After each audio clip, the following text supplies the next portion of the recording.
আসসালামু আলাইকুম। আশা করি সবাই ভালো আছেন আর আমিও ভালো আছি। এই যে আজকে মুরগি লেগ পিসগুলা এই যে এরকম করে কাইটে নিলাম যাতে ভিতরে মশলা ঢুকে। তো দেখেন আমি কীভাবে ফ্রাই করি।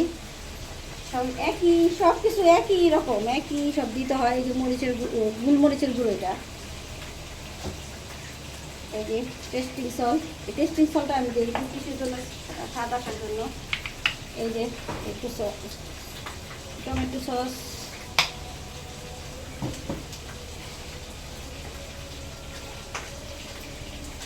এই যে অল্প একটু সয়া সস দিয়ে দেবো। এখানে আছে যে জিরার গুঁড়ো, এই যে গরম মশলার গুঁড়ো, আর একটু শুকনো মরিচের গুঁড়োটা একটু বেশি দেবো, লাল মরিচের গুঁড়োটা, এই যে একটু আদা রসুনটা দেবো বেশি দিয়ে, আর একটু করে লেবু রস দিয়ে দেবো।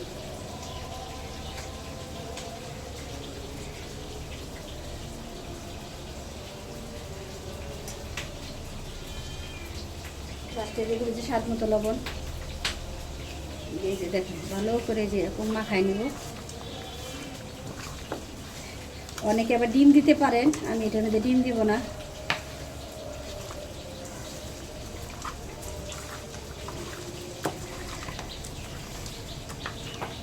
এই যে একটু মশলাটা আমি বেশি দিছি, জাল জাল না হলে আমার কাছে ভালো লাগে না। আর আমি সবসময় চেষ্টা করি ঘরে যাই থাকে না কে লেগে আমি বাচ্চাদেরকে বাসায় নাস্তা দেওয়ানোর লেগে বাইরের খাবারটা একটু কম খাওয়াই আমি বাচ্চাদেরকে।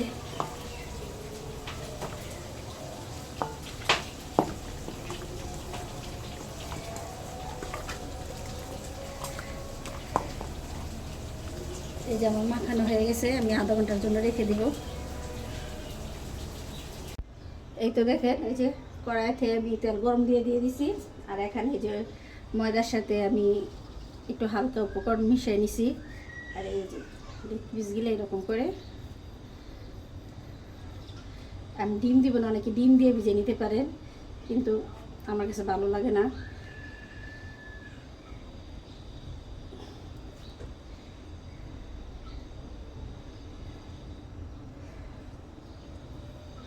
এই যে দেখেন, বিসমিল্লাহ। চুলার আঁচটা আমি একটু কমাই দিব, তো সাথে থাকেন।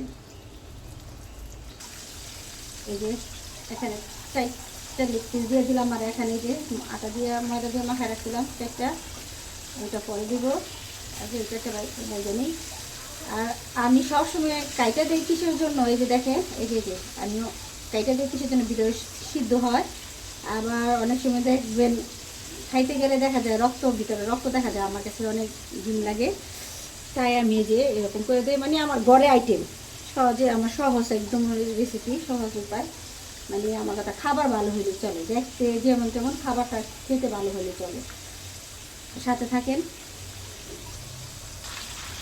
এই তো দেখেন অনেক বাজার হয়ে গেছে, অনেক ভালোভাবে কড়া করে বাজিয়ে নিয়েছি। এই যে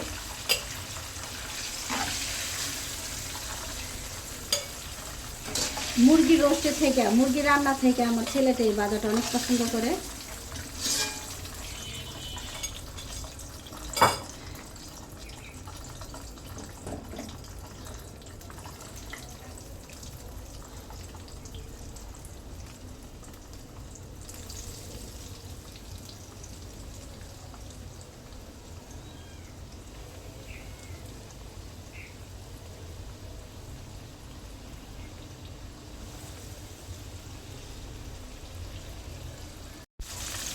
এই তো দেখেন ভাজা হয়ে গেছে। এই আগেই বলছি এটি লেগ পিস, আমি কাইটা নিচে দেখে এরকম হয়ে গেছে। এই তো দেখেন কেমন হয়েছে জানাবেন। আল্লাহ হাফেজ।